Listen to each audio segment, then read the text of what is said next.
ചെറുപ്പം മുതലേ വായിന്ന് ചെറിയ വരുള്ളൂ മസ്താനിയുടെ. നിനക്ക് ഇത് കിട്ടണം. നിന്റെ കയ്യിലിരിപ്പതായിരുന്നല്ലോ. അത് അന്നത്തെ ചോരത്തിളപ്പിന്.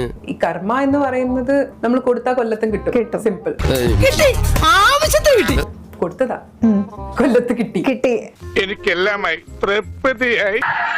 ചെറുപ്പം മുതൽ എന്ന് പറഞ്ഞാൽ വളരെ ചെറുപ്പം മുതൽ തെറി പറയുന്ന ഒരാളും ഞാൻ എന്റെ ജീവിതത്തിൽ കണ്ടിട്ടുണ്ടെങ്കിൽ അവളായിരിക്കും. അത്രയും വലിയ ഗതികെട്ടവൻ ഈ ലോകത്ത് വേറെ ആരെങ്കിലും ഉണ്ടാവും എന്റെ കർത്താവ്. വരാന്നാ പേര്. പിന്നീട് അതിന്റെ ഉമ്മാനെ കുറിച്ച് അവള് കുറെ അപവാദങ്ങൾ പറഞ്ഞുണ്ടാക്കിയിട്ടുണ്ട്.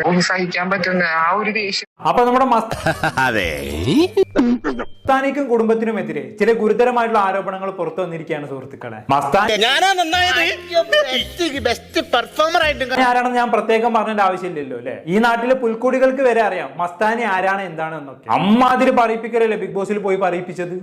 ഇവിടുന്ന് എങ്ങനെ പോയ ആളാണ്. ആങ്കറിങ്ങിലൂടെ മാത്രം അത്യാവശ്യം ഫെയിമും ഫാൻസും ഉണ്ടാക്കിയെടുത്ത ആളായിരുന്നു ബിഗ് ബോസ്. ഇങ്ങനെ പൂഴ്ത്തി പറയുന്നത് എനിക്ക് ഇഷ്ടമല്ലാട്ടാ. അതെന്താ എന്താന്ന് അറിയില്ല. നിങ്ങൾക്കോ?